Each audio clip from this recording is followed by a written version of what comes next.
It is 6 o'clock, and so we are going to call this meeting to order. And we will begin with the Pledge of Allegiance. I pledge allegiance to the flag of the United States of America and to the republic for which it stands, one nation, under God, indivisible, with liberty and justice for all.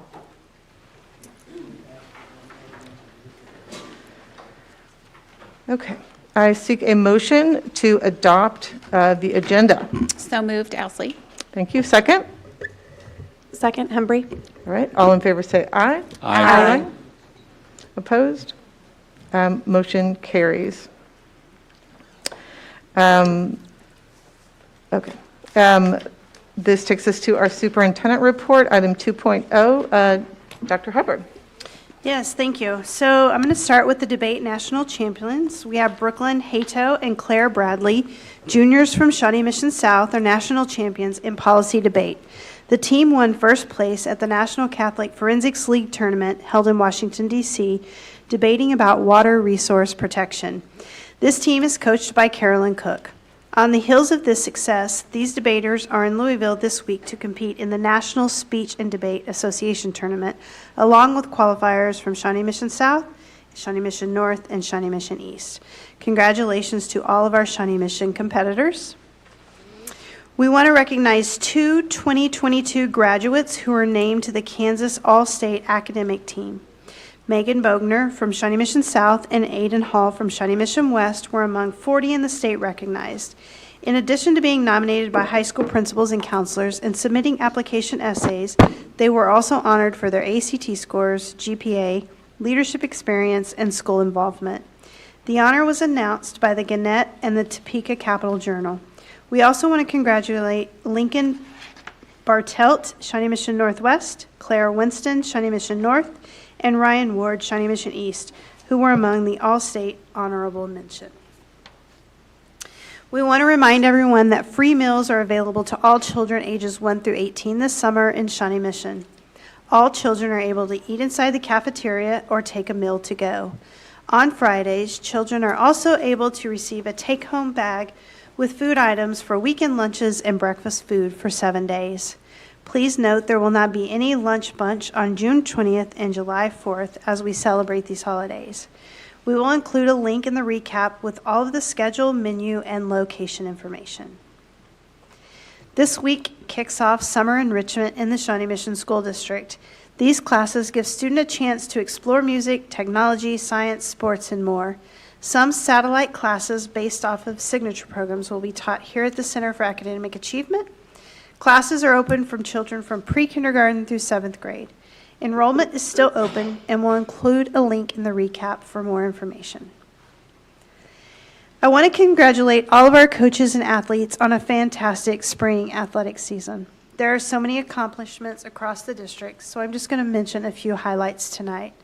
Samaya Nichols, a junior from Shawnee Mission West, made the U18 USA national team.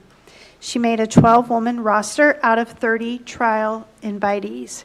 She competes at the 2022 FIBA U18 Women's American Championship taking place this week. Ann Deedy, a 2022 Shawnee Mission East graduate, qualified for All-American time cut in both the breaststroke and the 200 IM. This is a list of the top 100 high school students in the nation who meet certain criteria. We congratulate Dee and the second place state swimming team from Shawnee Mission East on an outstanding season. The Kansas City Star and the Kansas City Royals recognized a group of Shawnee Mission seniors as scholar athletes for 2022. They include Josie Tyrell, track and cross country athlete from Shawnee Mission North, Ella Makowitz, track and volleyball athlete from Shawnee Mission Northwest, Emma Thurston, soccer and basketball athlete from Shawnee Mission South, and Tyler Van Deventer, soccer athlete from Shawnee Mission West. They are recognized for their athletic and academic skill and for their community service. At our last meeting, we recognized the state champion Shawnee Mission East boys tennis team. Shawnee Mission East boys also placed second in state track and field, and the Shawnee Mission Northwest girls placed second overall at the state and track. field and track, sorry. It was an exciting year for all of us who cheer on Shawnee Mission athletics. And there's so much to be proud of with numerous state qualifiers and individual titles this spring. We congratulate our athletes for giving all in their competition, and we look forward for what comes for next year. Last week was an incredible week for Shawnee Mission educators. We held the SMSD PLC Institute presented by the Solution Tree. We had more than 1,500 educators in attendance from our school district along with our neighboring districts. This conference was focused on professional learning communities and collaborative strategies all educators in our buildings can use to make sure every student achieves their full potential.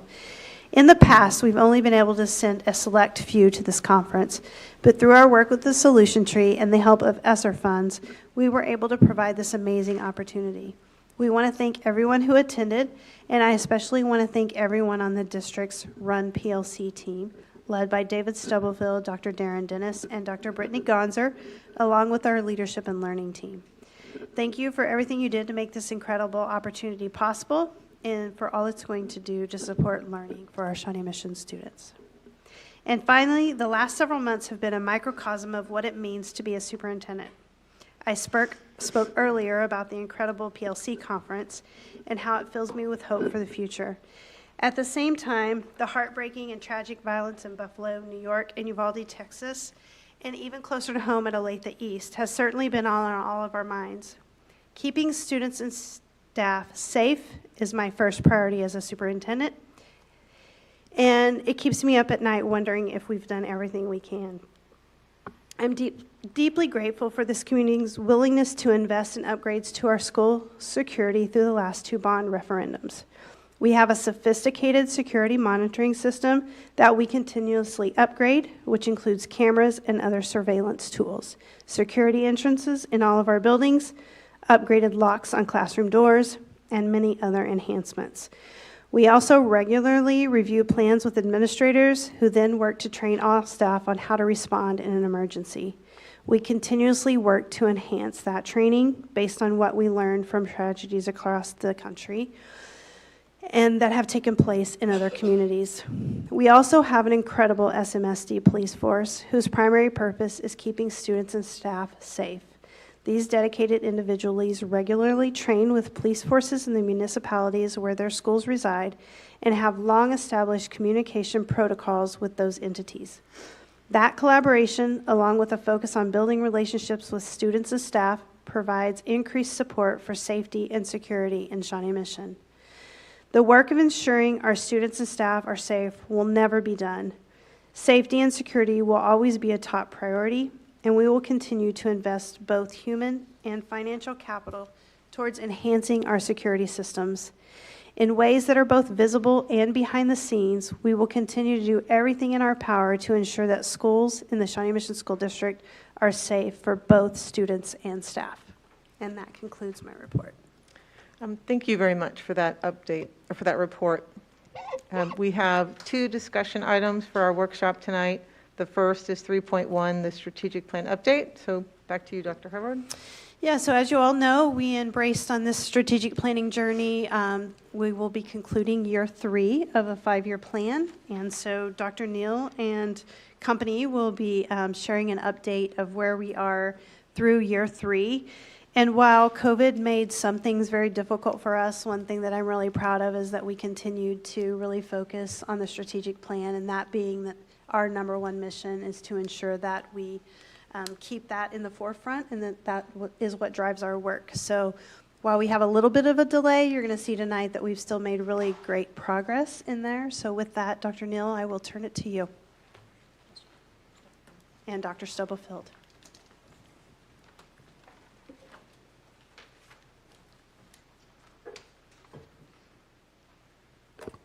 All right, thank you.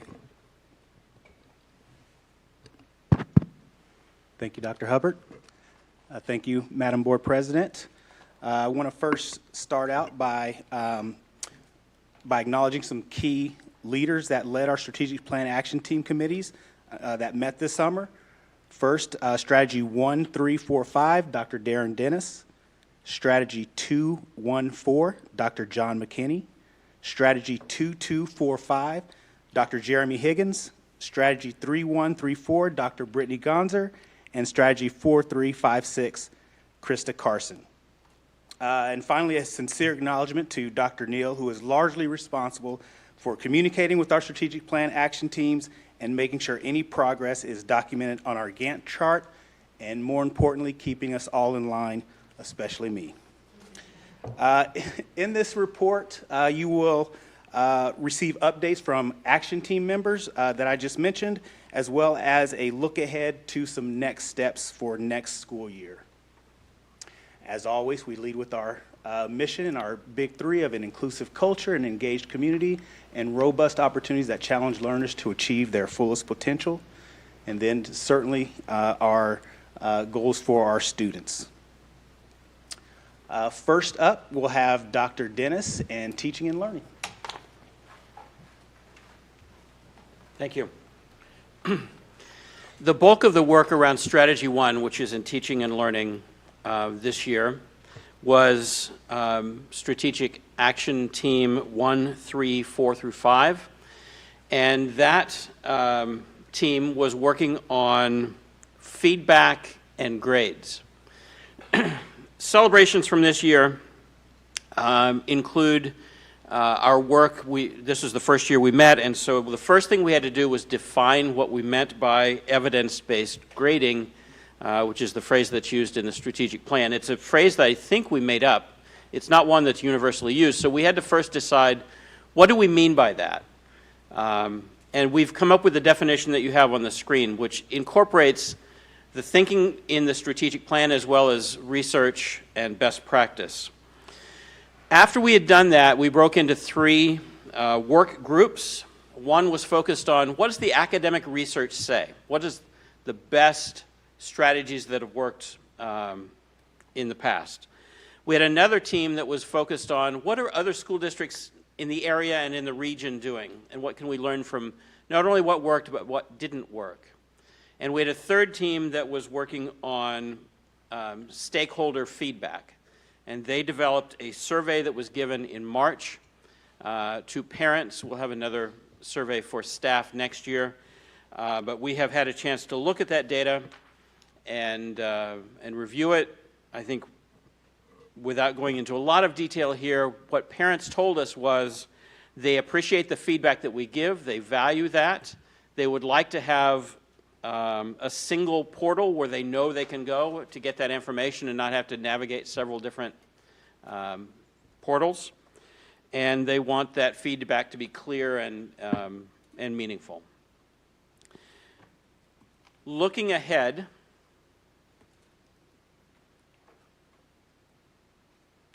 there we go. Looking ahead, those action teams, those work groups will continue their work. We'll have a staff survey that we will give. We will also continue to research what appropriate uses for specifically grade books and report cards and transcripts, what we want those to look like. And we'll also look at schools and visit schools in the area to see how they have made transitions in their grading and feedback practices to see what we can learn. So ideally, we will have a new system ready to implement. But one of the key things that we learned this year in the research was, in order for this to work and to take root, you need to take it slowly. If you try to move too fast, it will fail. In terms of artifacts, we obviously had the survey. We have our definition. So a lot of notes and plans moving forward. We are also going to share with you tonight some data, and so I'd like to invite Dr. Grumman to come up here and share a little bit. This is not directly related to the action team, but it is related to our work around teaching and learning. So good evening. So make sure I'm on the right slide. So of course, an update on the strategic plan would not be totally complete without some of these data updates, especially on student outcomes. So the slides I'll be sharing are updated versions of the graphs that we originally created in 2019 or 2019 and 2020. And so these updates will be posted on the district website in the strategic planning area titled Data Dashboard for the Strategic Plan. So these are updated versions. And it's a good idea for us to periodically circle back and revisit and re-explain what these graphs mean. So we're going to start with an update on some NWEA map results. We'll also review some updated graphs on student discipline, progress on individual plans of study, and Algebra 2 success. So as a reminder, our NWEA map data is presented in two different ways. The first view that you see here is a snapshot of our student status in the spring of each school year. We'll also view fall to spring growth rates on two other slides coming up. The status designations that you see here, the below grade, on grade, above grade, are performance levels that we have set locally to help simplify our analysis as we're looking at the data over time. So just to be clear, NWEA does not set these performance levels. These are levels that we established back in 2019 to help us sort of follow the data longitudinally. So the dividing lines between these levels are at the 32nd percentile and at the 68th percentile, which are approximately 1/2 standard deviation above and below the mean. Looking at the bars on the far left, you can see that approximately 80% of all students in grades 3 through 9 are scoring on or above grade level. In 2019, the exact percentage was 81%. That dropped slightly to 78% in 2021 through the pandemic years, and we are gaining some ground in 2022 with 79% of students scoring at or above grade level. And we're starting to see movement back toward the 2019 levels across most of our identified student groups as well. You'll notice that English language learner group is a bit of an anomaly in here, and that's because the data in 2019 included a much higher concentration of more advanced English speakers. Changes to ELL exit criteria since 2019 have allowed more advanced students to exit ELL services, so the results from 2021 and 2022 reflect a higher concentration of beginning and intermediate English learners. So there is a little bit of an anomaly, and you'll see that in a few of the other graphs as well because of that population change. If we shift to the same type of data in math, the percent of students scoring on or above grade level in the spring has been relatively stable across all students since 2019. You see that 76% of students are scoring on or above grade level in math for each of the 3 school years, 2019, 2021, and 2022. And in fact, when you start looking across some of the student groups and in all students groups, if you look at that percentage of students on the green bar, the percent that are scoring above grade level, that's actually the 2022 group is outperforming the 2019 levels. So that's a really positive sign in the area of math on the NWEA map snapshots from the spring of each year. Now shifting to some fall to spring growth trends. So these next two graphs show trends in fall to spring growth rates since 2019. So the light blue bar at the top is the percent of students who exceeded their typical growth rate beyond a statistical margin of error. So there's NWEA sets these growth values that a student at a particular RIT score and a certain grade level is expected to grow a certain amount.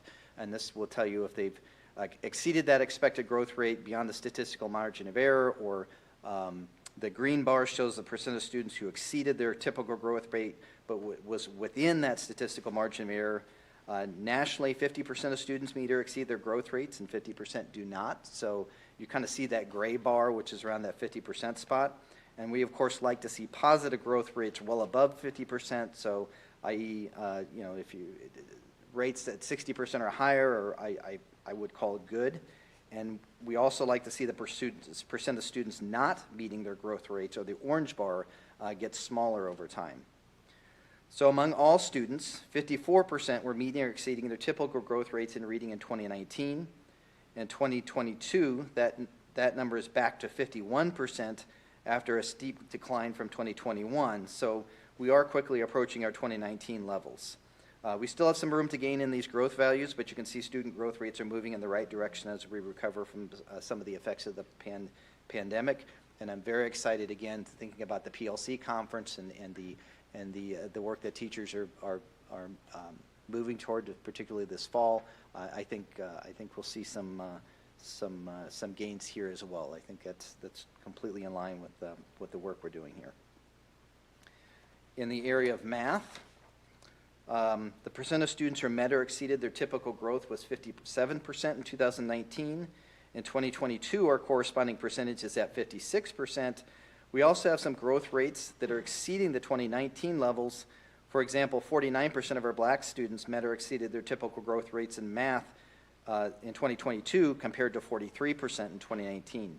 We also see improved growth rates among Hispanic students and students with disabilities in the area of math. The next 3 slides contain updated data related to student discipline. This graph shows the percent of students in grades 5 through 12 who did not receive a single discipline referral. Okay? Recall from last year that referrals were very low since many of our students were learning remotely or during some portion and sometimes all of the school years, so that's what you're seeing in that 2021 data. This year's data shows us largely returning to 2019 levels, with 74% of students having 0 referrals. The data also partially reflects what we've heard from principals and teachers regarding social emotional learning and students facing extra challenges and relearning how to navigate school, which includes making good decisions that keep them out of the administrator's office. But nonetheless, most students in our schools are making excellent behavioral decisions. I mean, you have, the majority of students are not receiving some kind of disciplinary referral to the office. Shifting gears a little, this graph shows the percent of students in grades 5 through 12 who received 1 or more suspensions. For most groups, the percent is, for this year is similar to or slightly better than the 2019 baseline levels. And one of the things I want to point out in this graph before we switch to the next one is the denominator in this graph includes all students in grades 5 through 12, which, again, keep in mind, 75% of the students in this population had 0 referrals. So, and that's the reason why when I go to the next graph, this one is limited to students. In this graph, I've removed the students who had no referrals and only included the students with 1 or more referrals. So that's why you see the change in percentages. So this graph shows the percent of students with 1 or more suspension, limited to the subset of students who received at least 1 office referral. Among all students, the suspension rate has dropped from 47% in 2019 to 40% in 2022. And for most of the student groups, suspension rates are similar to or lower than the 2019 levels. And discipline is certainly one area, as particularly since we've changed the matrix over the last couple of years and made it more clear and sort of leveled the reason codes and so on, that we have some opportunities to take a deeper dive into that discipline action. So that's another project I'm working on this summer, is plan to examine, for example, the severity of infractions and how might they differ across student groups, as well as discipline actions, and making sure that they consistently match with the infraction levels across all student groups. So there'll be a deeper dive coming later in the year, I think. Student individual plans of study are multidimensional, which includes having a 4-year high school plan of study that aligns with career interests, and post-secondary plans and opportunities for career and college exploration. Participation in the XELO program, XELLO, serves as a representative snapshot of our IPS activities since 2019. The percentages represented here are the percent of students who have completed 3 important IPS tasks: the learning style inventory, the personality style inventory, and a career interest inventory. And again, these aren't the only tasks that are involved in IPS activity. This is a representation of what's happening. And then other XELO tasks that are not represented in this data include a series of lessons that students need to complete at each grade level. You can see that across all students, 82% have now completed all 3 of the identified inventories. Activity in XELO is actually much higher than what's shown here. For example, this year we placed special emphasis on completing the required lessons, and 91% of students completed all of the required lessons by the end of the school year. So so the lesson activity, I think, and shows that the activity was quite robust this year in IPS activity. Success in Algebra 2 is one of the many course-level indicators for post-secondary success. Overall, we're seeing a small but steady increase in the percent of students completing Algebra 2 with a C or higher. Most notably, percentages among Hispanic and Black students completing Algebra 2 are 3 to 4% higher compared to those 2019 levels. Finally, I have a quick update on the status of Kansas assessment results in case you're curious about that timeline. In May, KSDE released student scores for the general assessments in all subjects except grade 10 math. The change in math standards from 2017 created enough of a shift in the math assessment at the high school level that they need to reset the performance levels. So KSDE has some activity going on this summer. So July will be my first opportunity to review the results and participation by student groups. July is an auditing window for state assessments, which allows us to correct any anomalies in the data. So depending on when the state board receives and approves the 10th grade math performance levels, I do estimate that we'll have a complete state assessment, a complete set of state assessment results sometime in October, again, depending on those performance timelines.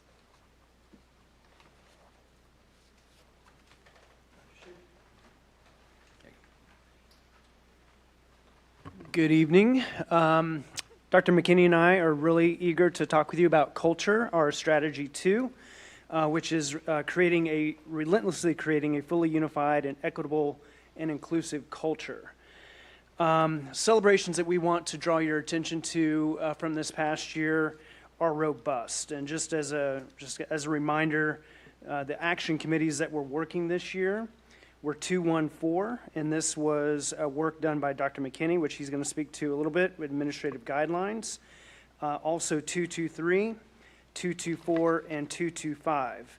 All of those committees were led by Dr. Jeremy Higgins out of the HR department, and those really focused in on recruiting and hiring practices. And so we're going to give you some updates on those. Before we dive into that a little bit, I did want to give you an update on the Fort Hays State SPED cohort number 2. Dr. Higgins and Ms. Dumoulin came to you a few meetings ago and asked for approval of that committee, or excuse me, that program, and we did get it kicked off, and it is a great success on our Grow Your Own. We have placed 15 of our staff members into existing SPED positions for this upcoming school year, and what's really exciting about cohort number 2 is different from cohort number 1. 12 of them are para-educators in the school district. And so we've talked about that para-to-teacher program. This is our first step in doing that. And what a great value add to these employees, where they're going from a classified position into a certified position right now and starting to work on that degree. So a great success to kind of kick off this culture strategy. Dr. McKinney? Good evening, and thank you for allowing me the opportunity to share some information about the work that Student and Family Services is doing toward Strategy 2. In spite of the challenges and unique opportunities we encountered over the past school year, we have made significant progress toward the goal of creating a fully unified, equitable, and inclusive culture in the Shawnee Mission School District. Some celebrations. For one, we continued to engage and collaborate with community stakeholders at all levels. This can be seen in the Superintendent's Advisory Council on DEIB, which includes students, parents, patrons, and representatives from community organizations such as Johnson County NAACP. We hosted a number of school and community cultural events, including the first ever bilingual back-to-school night. And we saw several elementary schools, including Broken Arrow, Neiman, Rose Hill, and Corinth, join together and host concurrent multicultural family heritage events. And our team had a chance to attend those events, and the laughter and smiles from the families was just incredible. We also hosted several migrant engagement family nights, which were well attended by students and families and community members. This year we completed our third and final year of Corwin DEI training. Approximately 225 building level teachers or trainers were trained and continue to provide equity-focused professional development learning across the district. They will be supported by our 30 equity practitioners who have received additional training and are responsible for providing building staff and coaching professional development support. You will see their knowledge and their efforts reflected in a DEIB track at the 22-23 instructional fair. and in building specific plans and goals with a focus on DEIB. This school year, we also began our YES, or Youth Equity Stewardship Training, for 66 secondary students, representing all 5 attendance areas. To date, 5 training sessions have been completed, and the feedback from students and staff has been extremely positive. The district also continues to participate in the Kansas City Equity in Schools cohort, which gives us the opportunity to share and learn from neighboring districts and learn more about their work around DEIB.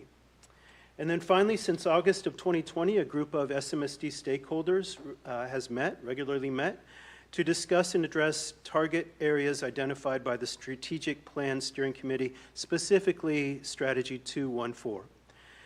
214 reads, to create district-wide administrative guidelines related to inclusive practices and procedures for transgender students.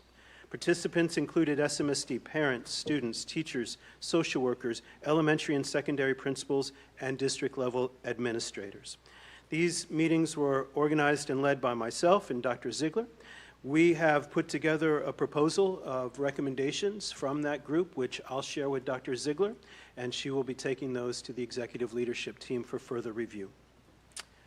Next slide. There we go. Looking ahead to the 22-23 school year, we will continue to transition our work from Corwin to internal trainers.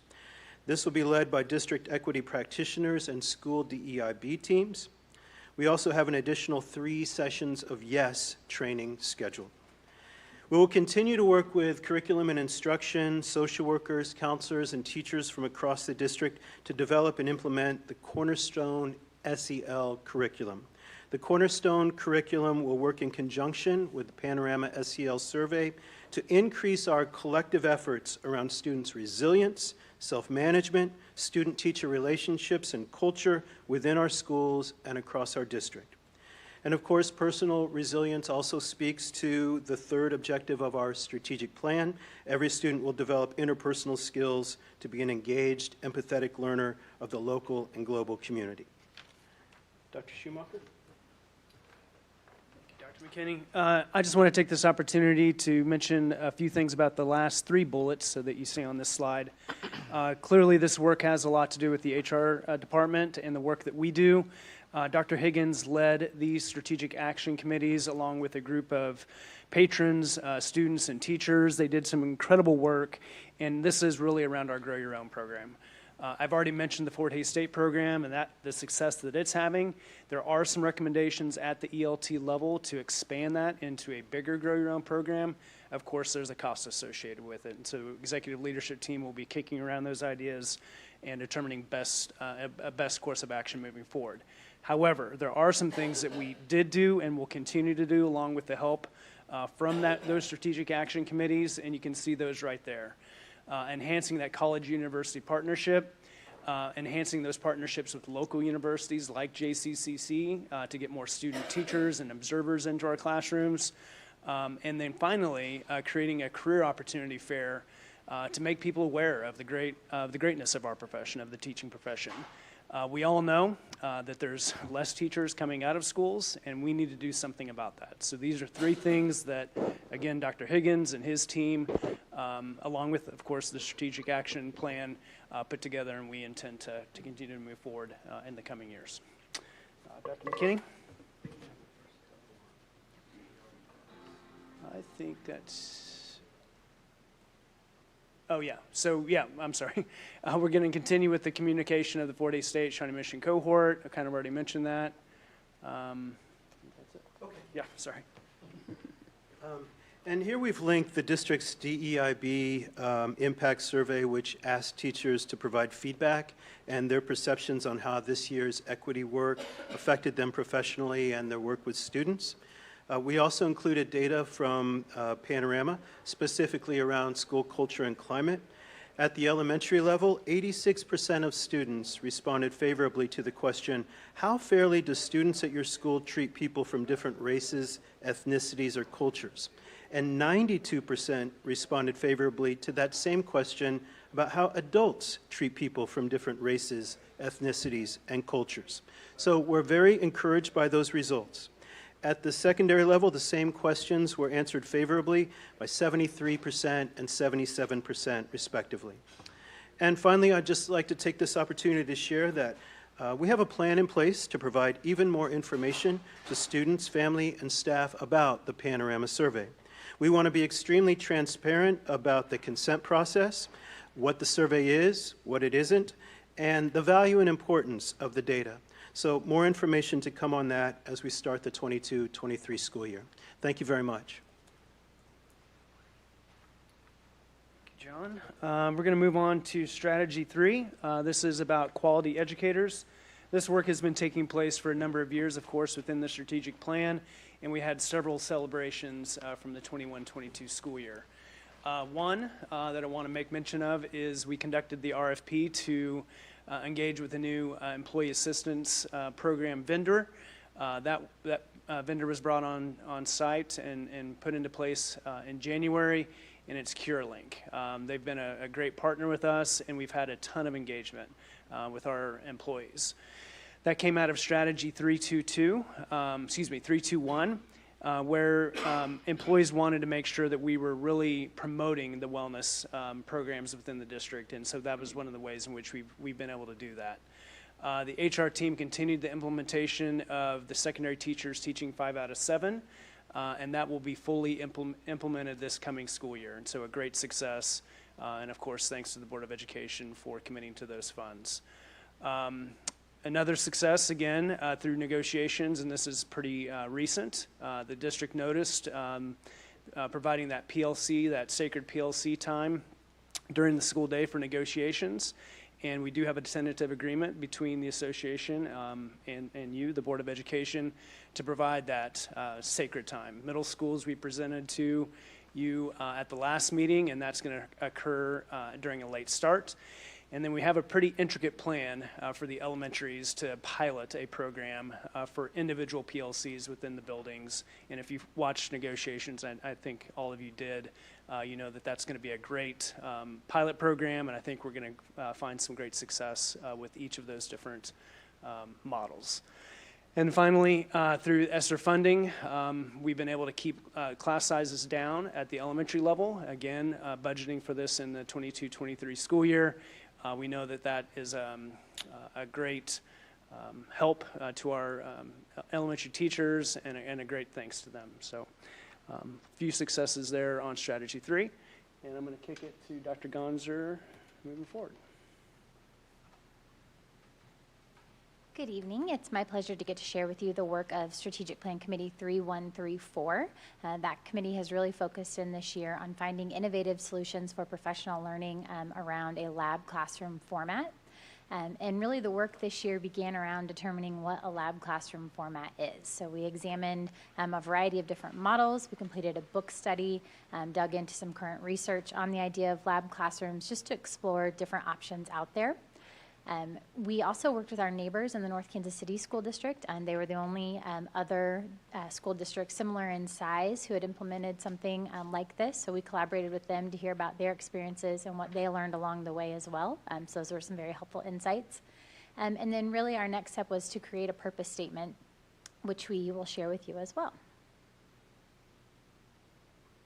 So the purpose statement that we came up with was that the purpose of lab classrooms in SMSD is to provide a structure for collaborative, job-embedded professional learning that leverages collective teacher efficacy to improve student learning outcomes.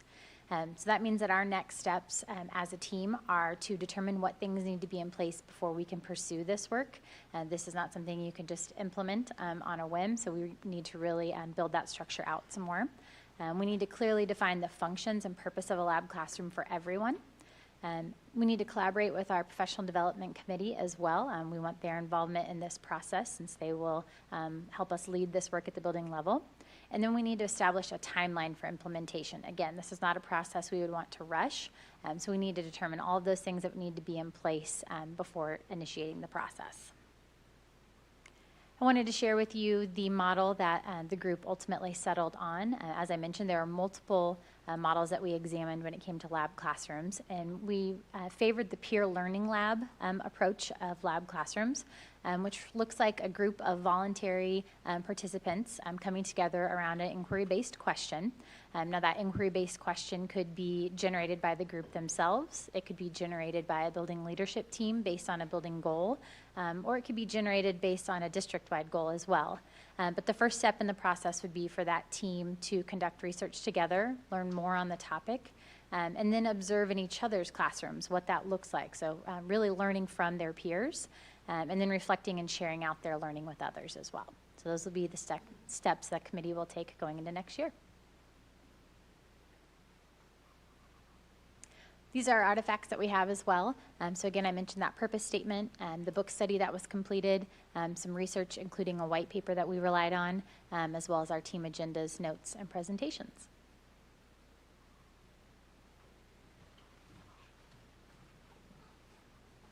Okay, for systems, this was led by Krista Carson, so Krista could not be here, so I will provide this update.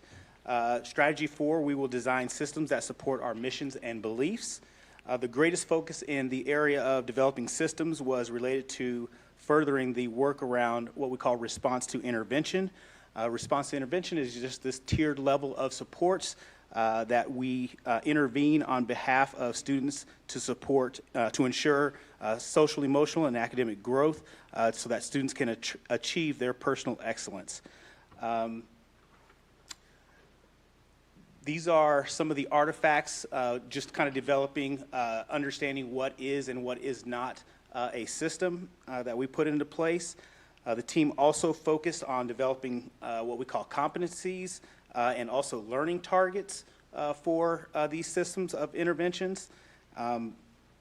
Number 1, demonstrate understanding of the 3 tiers of an RTI system. And 2, teacher teams implement high leverage team actions driven by the 4 PLC guiding questions through the team teaching assessing cycle. The third part of that is just the comprehensive RTI system, which district-wide ensure implementation of those tiers of support, which are universal screening, data-informed decision-making, monitoring progress, and collaborative problem solving. Here are some continued artifacts of the competencies and learning targets. As we look ahead to the next school year, we want to refine the accountability system, develop a building structure that ensures implementation of all tiers, and identify a data management system that will ensure all student information is accessible year-round. In terms of revisiting, we clearly define each tier and identify research-based resources that meet the academic and social emotional needs of all of our students.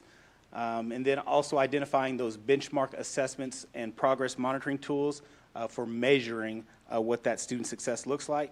I also, the team also created a guidebook for student success, which to me is very helpful to kind of see how this team came up with, this response to intervention and the work that they had put into as they met as a team. So I think that's that document is designed to serve as a guidebook for buildings and district team members to utilize in support of best practices of the implementation process for RTI and those tiered levels of support that we want to make sure that we have inside of our schools, inside of our classrooms, and certainly as a district. All right, and Dr. Neal, facilities is all yours. So I will close out with facilities. As you know, in our strategic plan, much of those the early work of that really was leading up to developing and putting forth the bond referendum, which we give a lot of gratitude to our community for approving that. And so now I'm just going to give you a couple of highlights of the work that's happening as a result of that. Some highlights, certainly the fact that Westwood View, one of our 5 elementary schools that's being rebuilt, is ahead of schedule, and we are looking forward to welcoming students and staff into that new facility at the back-to-school time this year. And if you drive by or go by there, any of the sites really, they're all just a buzz of activity. Those crews are working really hard across the district. We have countless projects underway. Indian Woods, their 3-story addition and restroom renovations there are also finishing up, as well as the remodel of the commons area and restroom renovations at Shawnee Mission Northwest. We're excited to see what those look like. The Shawnee Mission North weight room addition, that is coming along nicely, and again, they will also be having those restroom renovations, and that we look forward to celebrating completion of. Dr. Hubbard mentioned earlier the work around improved or enhanced security and safety measures. That work and some of that cabling work continues. And then you'll see it as a celebration, but also a look ahead on the next slide. Those projects that we just are continuously working on are heating and cooling HVAC replacements, the playgrounds, bringing those to our new standards and making sure we have accessible playgrounds. And then also, as part of something we might not think about, but that strategic focus on that state-of-the-art facility, also looking at what's in that facility. So those furniture replacements are underway and will continue, not just this year, but also as a look ahead to next year. So some things to look forward to. The John Deemer Elementary School, it is anticipated to finish up at winter break and be ready to welcome students back in January. Pawnee is a lot of groundwork underway there, and it is anticipated to be completed a year from now, so welcoming students and staff there 23-24 school year, so that's very exciting. And then of course, once our Westwood View students get to their new facility, the current existing Westwood View will be readied to welcome the Rushton students and staff as their temporary home, while their facility then is raised and reconstructed. And we don't have it on here yet, but I don't want anybody to miss out. We do have a 5th elementary. It's just not quite on the timeline for this year and next yet, but that will be Tomahawk Elementary that we'll also be looking forward to round out the bond work. We also have Horizons, West Ridge, Shawnee Mission East, some projects underway that we'll look to complete in the next school year. And then a project near and dear to my heart, of course, is the Early Childhood Center. We are in the first of 2 summers of work there. This summer, largely abatement and some cabling, but then next summer will be the heavy construction work. We'll look forward to taking what was a junior high and looking forward to some renovations to hopefully make it a little bit more focused toward our early learners. So we're really excited about looking forward to that. I want to make sure that you all, I know you all are aware, but those who may be joining us, we have a great, on the website, a great opportunity for our community to not only check out our strategic plan work. If you go under About, you'll find the strategic plan updates there, but also specific to Strategy 5 and the projects that we have underway with our bond. There is a Bond 2021 tab on the website, and if you click there, you can find great construction updates that they keep moving forward, particularly on some of the projects that are really underway right now, so the community can follow along there as well. I want to thank my colleagues that joined me this evening to share out their work. It's been a very exciting year, and we're excited to bring you just a snapshot update of what's happened this year in the strategic plan, assure you and our community that we continue to move this important work forward, and we will stand for any questions you may have. Thank you very much to the whole team for a lot of meaty information that was encapsulated into this presentation. So thank you. Dr. Hubbard, do you want to start off with any observations before we? I'll let you guys go ahead and answer questions, and then we'll go from there. Okay. I was going to start with Ms. Goodburn, which puts me to you, Mr. Stratton, to kick off questions. Yeah, thank you for the report. There's so much in there that I don't really know where to pull out questions. So I'm going to be serious about this first question, then we'll get to a broader one. What's a Gantt chart? Think of it as just a really, it's something that won't print off very well, that it's a challenge, because that's my biggest challenge with the Gantt chart. But it's really just in a kind of an extended, what would look sort of like I would liken it to almost like a scorecard. It really shows you across the, thank you for the visual aid, across each year, and we take it by quarter, essentially, and you can follow along the progress. So you'll see when things, when each of the items maybe was scheduled for implementation. So SI, there's like a little code. So scheduled for implementation, if it's in progress, it'll be yellow with an IP. If it's ongoing, it might be purple, I think, with an O, and then completed. So you can just, it's really a scorecard to see, is the work being done? If not, when's it scheduled to begin and be completed? And so it just gives you sort of that accountability and lets you follow along to see how we're doing on the progress of the work that was set forth by the team that developed the initial plan. Great. Thank you. I just never heard that term before. And then my broader question would be, so what are some of the things that surprised you when you put together this summary as to the progress that was made, or the areas that we were way ahead of schedule, or, boy, I wish we could have done more in this area now that we're into our third year? Anything jump out to you as you're doing this? First of all, I wouldn't say anything really jumped out in terms of that we're lacking. It's very comprehensive, and this is a living, breathing document.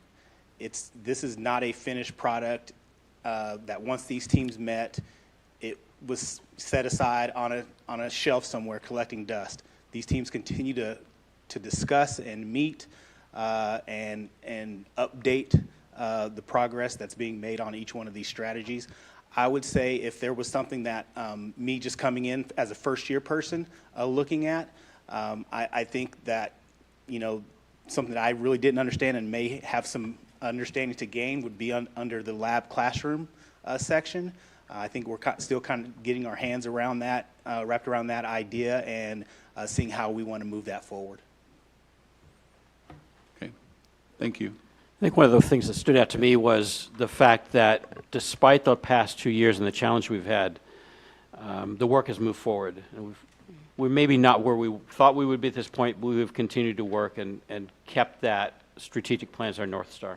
I would agree with Dr. Dennis, and I also think anytime that I'm working and reviewing and looking at this, it reminds me of the breadth of voices and people that are working on any given component of the strategic plan, which I know that was an important part as we began the long-range planning, that we wanted to include as many voices and as many people and engage them in the work as possible. I would say if there's one area where, as I was just kind of looking ahead to how do we look on that Gantt chart, I think systems still has a number of in progress that we'll be looking in the next year to year and a half of moving some of those elements to that ongoing piece. Thank you. All right, thank you. Ms. Humphrey.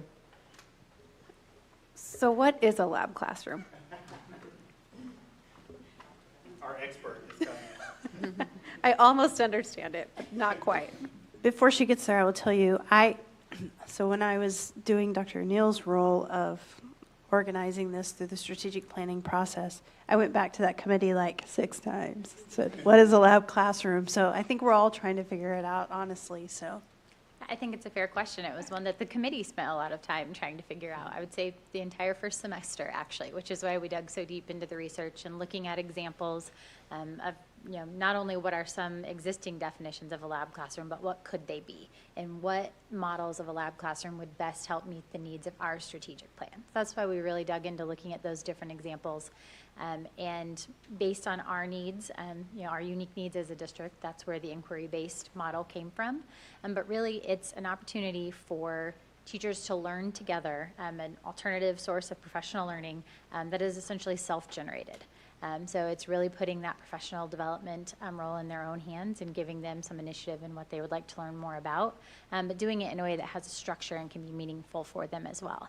we need to hammer out a whole lot of things. Really, like I said, this year it was just figuring out what it is and what it could be.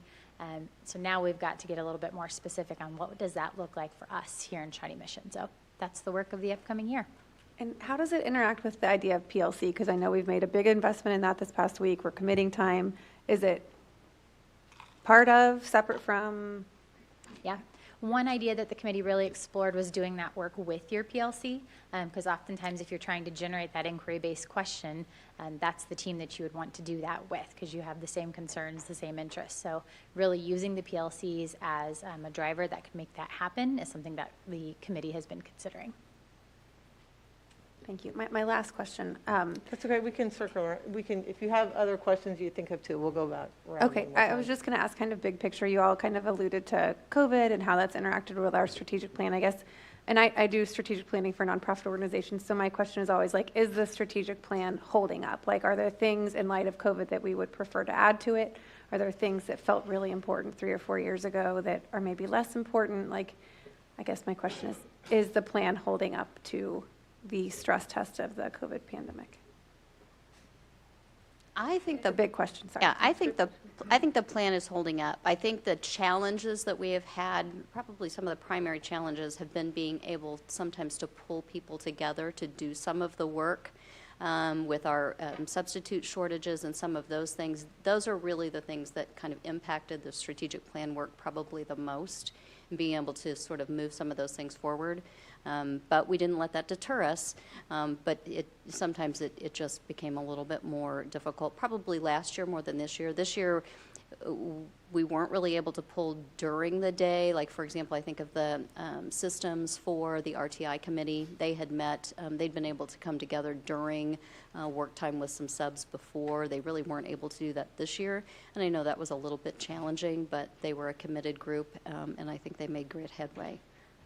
Do you have anything else? I think I would add to that, Jessica, that because we hadn't really had a working strategic plan, I think we wanted to get everything in there, right? So this is like, it is a lot. It is a really big strategic plan. And I think as we think about rolling this plan forward, we don't want to get to year 5 and start immediately new. We're going to want to roll some of these things and continue the work.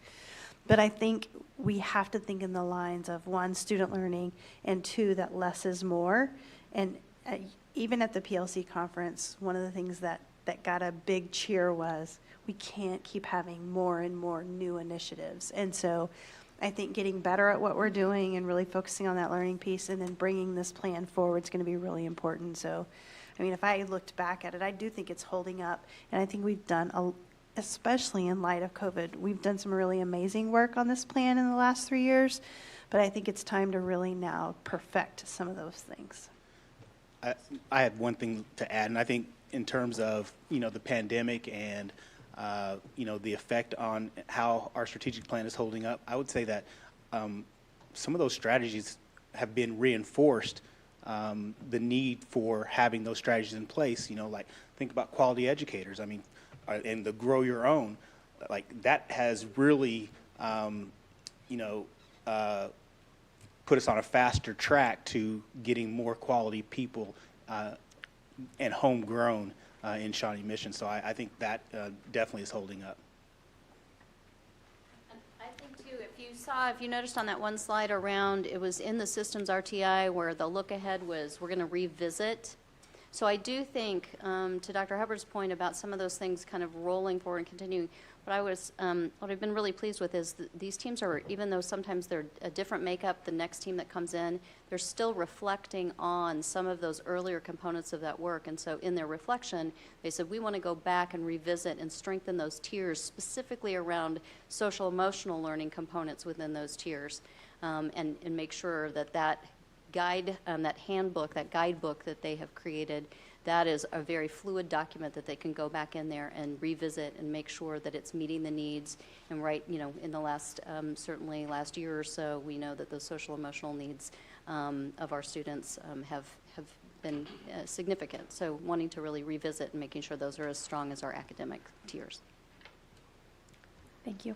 Thank you. Before I move on to April, I just want to ask one of my questions because seems like it's along the lines of this conversation. When I look at hearing the update on the strategic plan, it almost feels like, for example, in strategy 4 and talking about RTI, that's something that's not new to the district, but what I feel like we're hearing more is that there's just a deeper sense of work happening, and that it's almost like peeling back layers of the onion or something like that, so that are there checks, and are we all really working off of the same operating definition? Do we have the same assumptions? Do we all, just getting the greater level of expertise? Is that an accurate takeaway?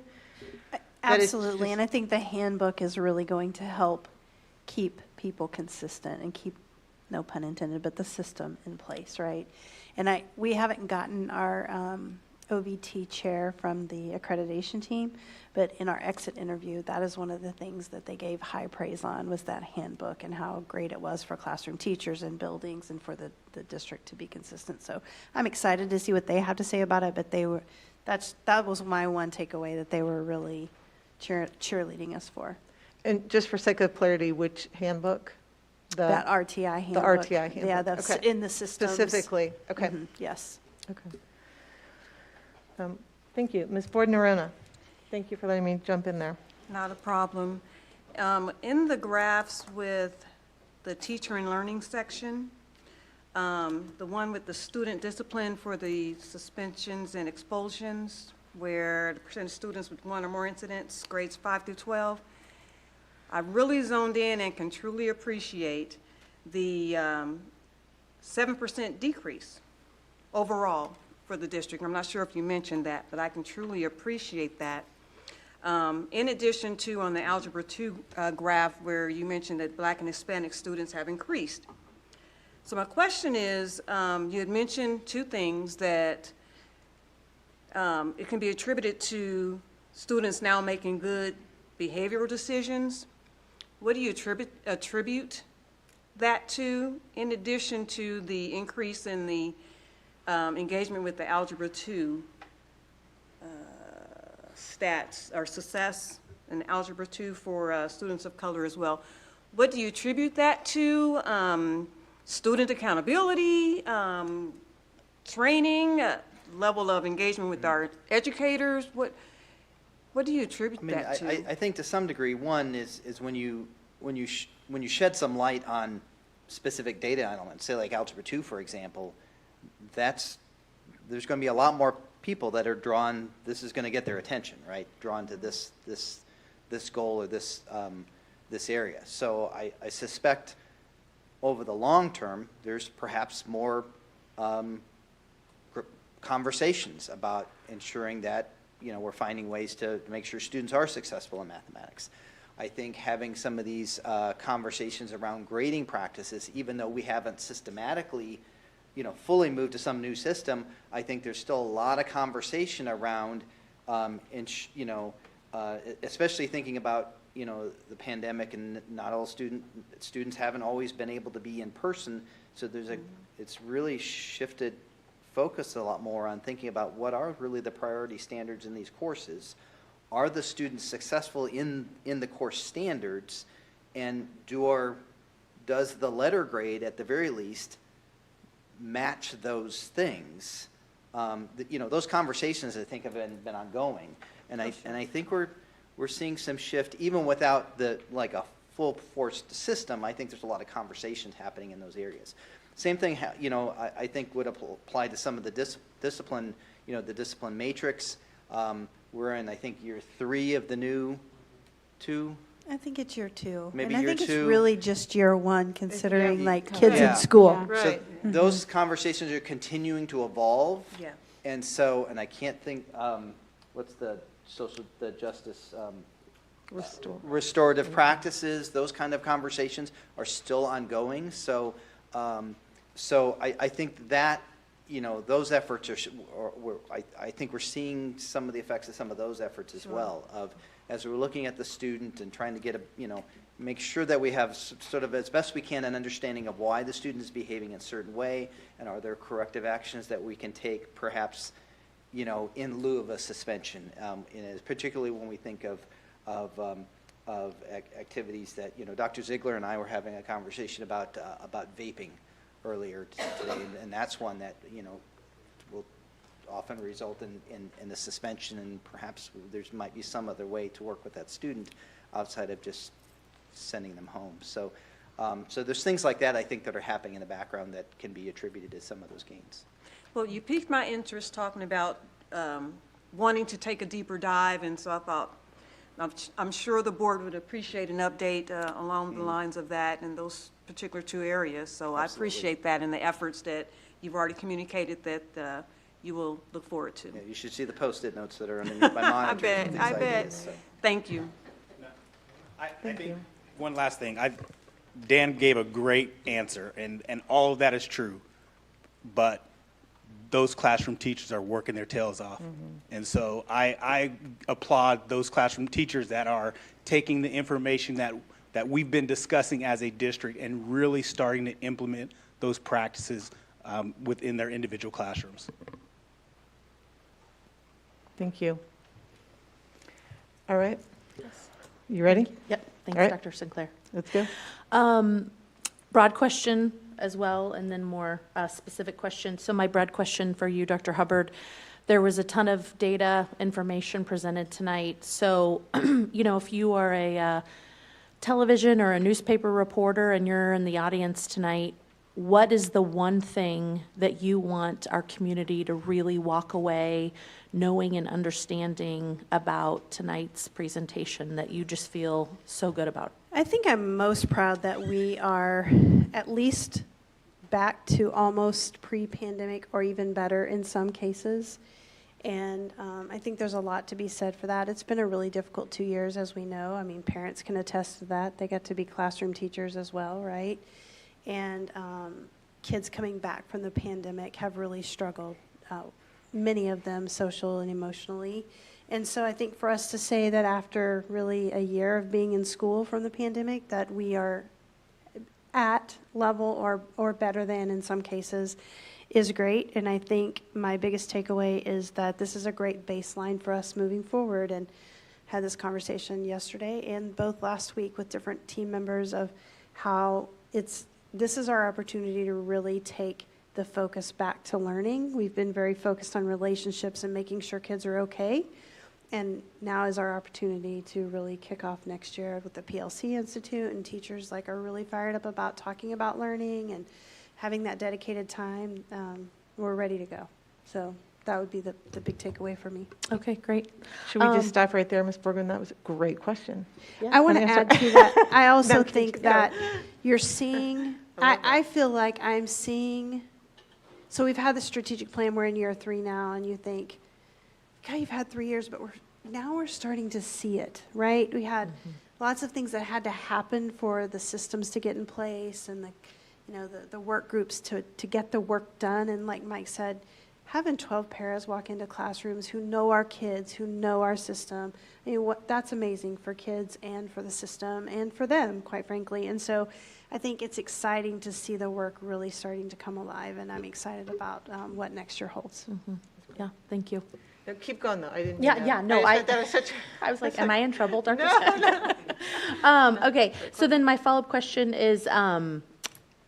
Grumman, you had mentioned that when you presented the data, the PLC that so many educators went to earlier this week, you're excited to see what next year looks like.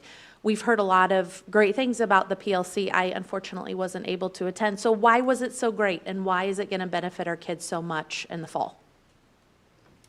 So, and I think the benefit of the conference itself really is it really sort of encapsulates the why behind, operating as a single team, as a single district, you're going to get much greater results out of learning from each other. One of the priorities that was talked about at the conference is our first really priority is us learning from each other. We need to show our students that we are still learning as well. And that was a big takeaway for me from the conference, and I think that's a big takeaway as we're trying to look at one is if a student is not growing, why are they not growing, and what is it that, what are some things that we can put in place that perhaps I'm not thinking of, that my team is thinking of, that we can try. And that's a big emphasis of the conference and the PLC teams, is all around that collaboration, you know, and the research and effects behind, you know, understanding that it's not just me in my classroom alone trying to figure it out. It's really us and all of our students. And some of the ideas are out there is that your professional learning community, your team, your RTI systems, those are all essentially the same systems. You're focused on your own learning, you're focused on, which then also focuses on student learning, where you try something, you do some monitoring with data, you check to see if it's working. If it's not working the way you want it to, you try something else. Of course, each thing you're trying are things that have likelihoods of working, but sometimes you're going to get some variance, and it takes the team to figure that out.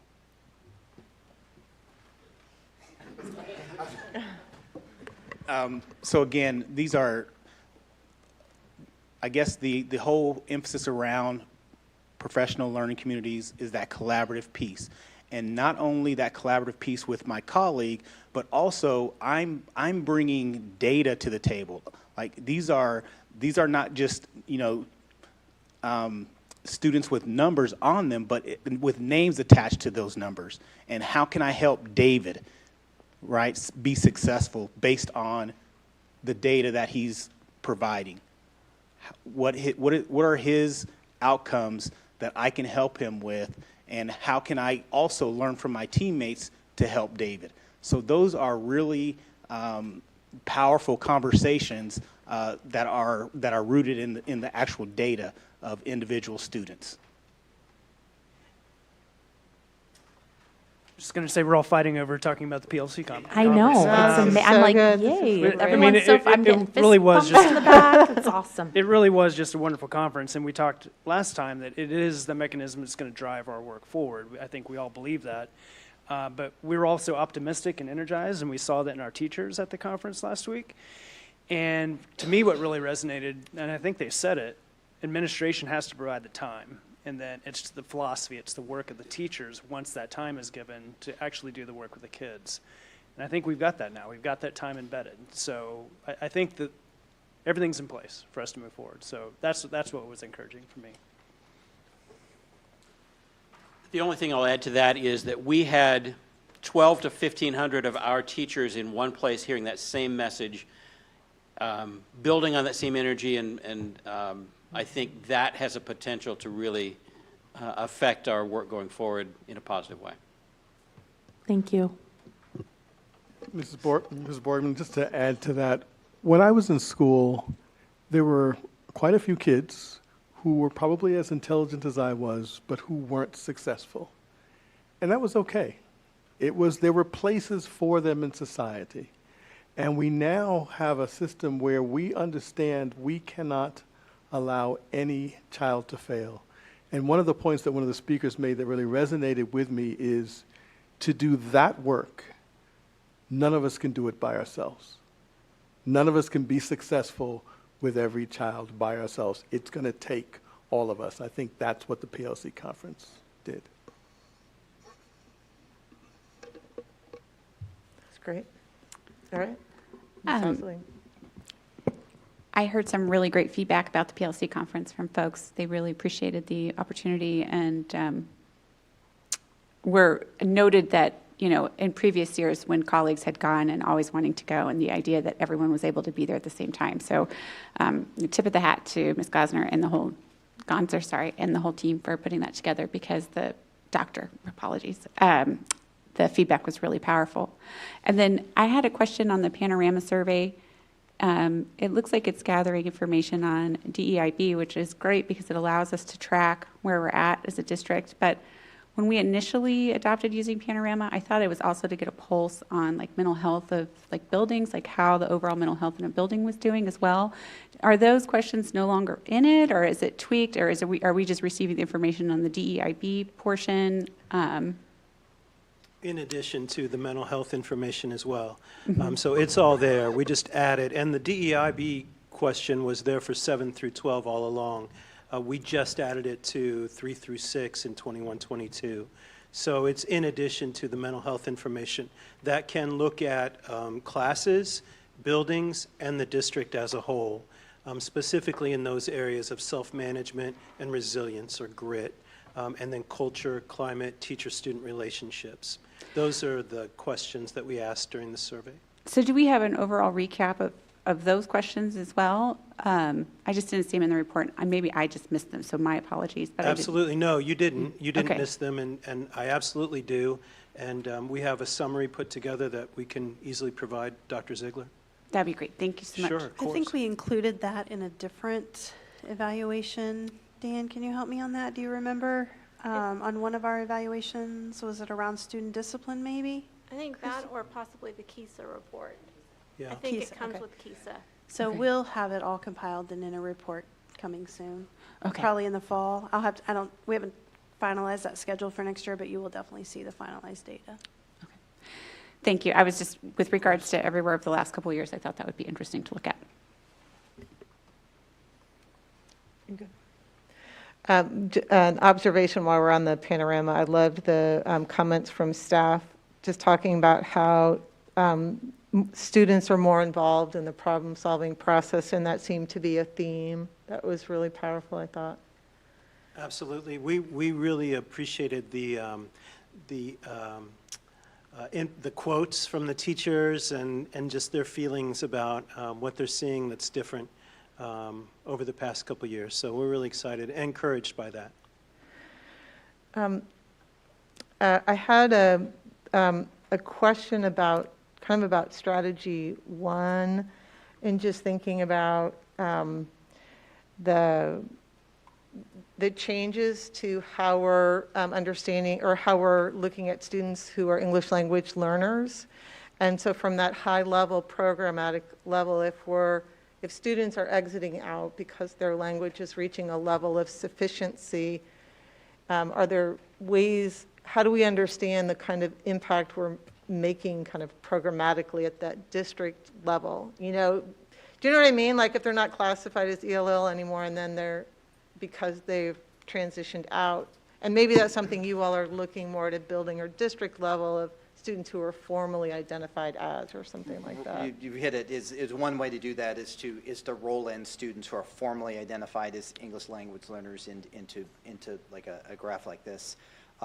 It's a similar dilemma with for students with disabilities, migrant students, students who are homeless, where the designation is tied to a certain set of rules, and then once they exit, they're no longer included in the group. Well, the designation is associated with a certain set of risk factors, and as soon as they no longer really have those risk factors, they're taken out. So that is one of the dilemmas with some of these subgroup designations. Right. One thing I might add is one of the big focuses in the PLC conference, and really one of the focuses that is very near and dear to my heart, is one of their recommendations is for PLCs, teachers, every single person in the system to consider children with disabilities as general education students first.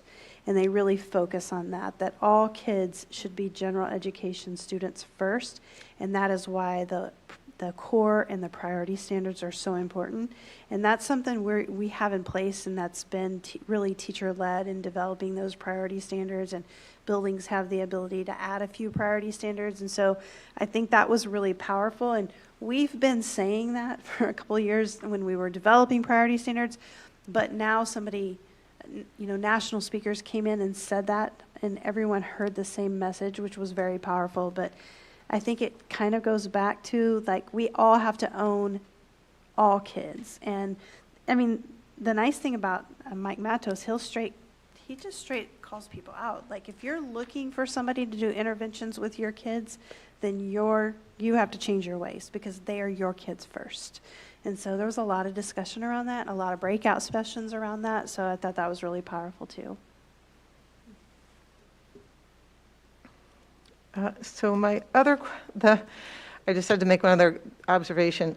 On the Gantt chart, so I think we all see it. It's like the term, it's colorful, and it's got lots of boxes to check. For those of us who make lists and like to check things off, I'm a big fan of the Gantt chart, but I appreciate the explanation with what we've kind of are seeing in terms of trying to keep track of what progress that we're making along the strategic plan.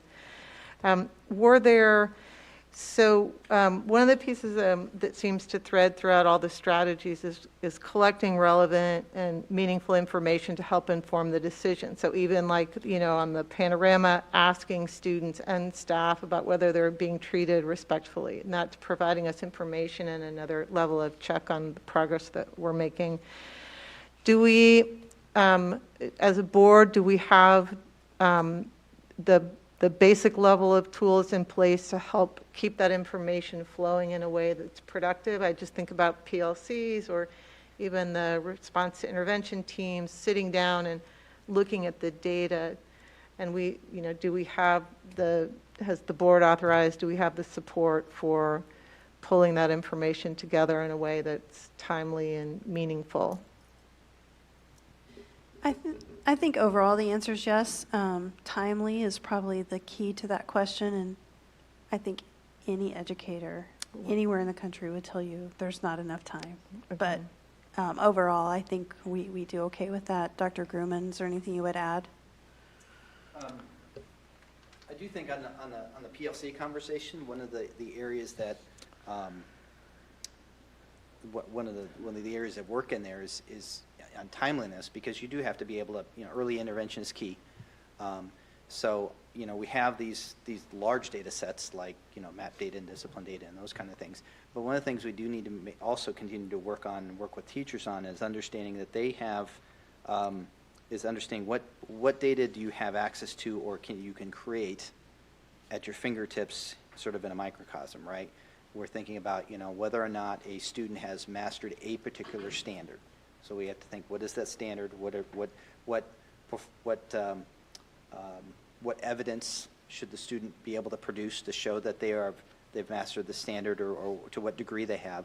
And that's something that has to happen at those teacher teams. So I think there's a lot of work that exists, but that's an area of emphasis, I think, is to understand that it's not just this data that they're using for making those instructional decisions. It's that team, classroom level, sort of mini test, formative assessment that we need to continue to work on. They don't have to just don't wait. If you're having to wait for this data at the classroom level, that's not you're going to be behind the game. So that's something we need to continue to emphasize as well. All right. Any other questions? This is incredibly helpful and informative. Thank you so much for all the work you do to get us here and for pulling this together for the board. Thank you. Okay. So we are at 3.2, Revised Board Policy BBC. This is a first reading, and Ms. Goodburn not here. Yeah, I'll Dr. take Hubbard, it. do you have So BBC is around board committees and board task force. The Policy Review Committee looked at this. We had information from our general counsel, and then again, this is the policy that we discussed at our last board retreat. So again, just for a first read. And I would suggest if you have any suggestions or recommendations that you get them to me as soon as possible prior to a second read. Or Okay. I'd be glad to answer any questions if you have any. Can I ask, Michelle, it's just a confirming question for the benefit of anyone watching at home, because if you were to pull just this up and look at it, it would look like we're getting rid of superintendent advisory groups, and we're getting rid of district committees.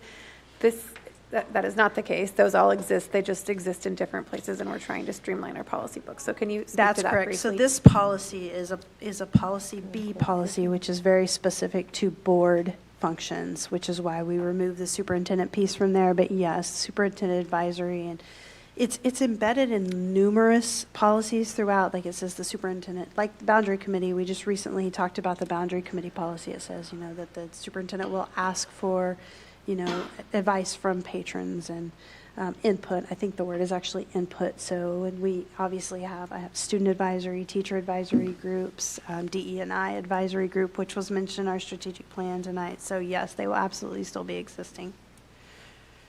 Thank you. Good clarification. Thank you. Okay. Anything else? All right. Thank you. We have a few consent items from 4.1 to 6.1. If no one seeks to remove an item, could I get approval for the consent? Move to approve, Borkman. Thank you. Second? Second, Ousley. All right. All in favor say aye.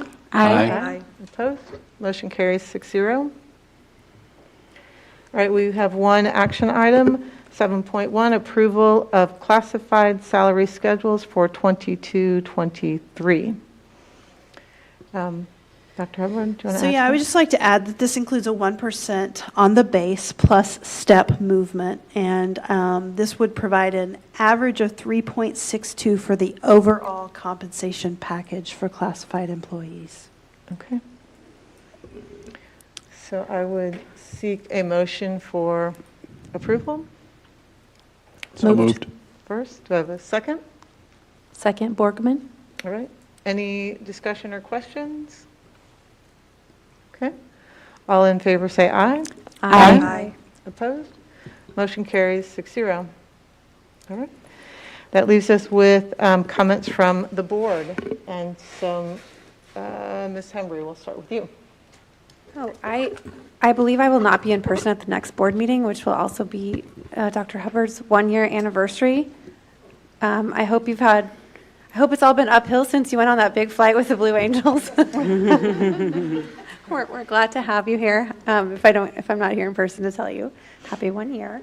The second thing I wanted to note is just, given all of the school shootings we've had recently, how grateful I am that a group of 20 bipartisan lawmakers are coming together in very early stage beginning to make progress on gun safety, which I think is very much needed. As a mom of 3 elementary kids, I'm happy to see any little bit of progress we can find. All right. Ms. Boyd-Norena? Yes, this week, or last week, actually, I had the distinct honor to serve as a mentor as part of the Leadership Shawnee Mission Class of 2022. Did my heart good. Whether I was a board member or not, I still would have did it. 27 high school students are invited and accepted into this program's fabulous, so a special shout out to Kimberly Hinkle and Laura Harsh for the invitation, and then for continuing and charging forward in this initiative. So thank you. That's great. Ms. Borgman? Thank you again to the wonderful presentation tonight and all those who made contributions. Really appreciate it. Also on my heart is the school district of Uvalde, and no words. I was at a gathering this past weekend, and there was a Shawnee Mission student who spoke. He's 11 years old, and he talked about how his teacher has a special blanket for when and if there has to be a window broken, kids can crawl out the window without cutting their hands. And so my heart breaks for kids, and I'm really looking forward to our country coming together to get this figured out. Thank you. Ms. Ousley? So much like my colleagues, the shooting has been on my mind, and so I would just like to take a moment to recognize the victims. McKenna Lee Elrod, 10. Layla Salazar, 11. Miranda Mathis, 11. Nevaeh Bravo, 10. Jose Manuel Flores Jr., 10. Xavier Lopez, 10. Tess Marie Mata, 10. I hope I pronounced this correctly. Rogelio Torres, 10. Eliana Amia Garcia, 9.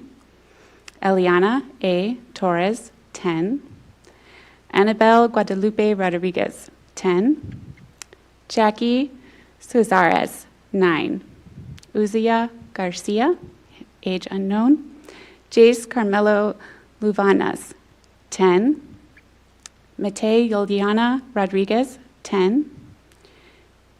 Jayla Nicole Silguero, 10. Emery Jo Garza, 10. Alexandria Lexi Anaya Rubio, 10.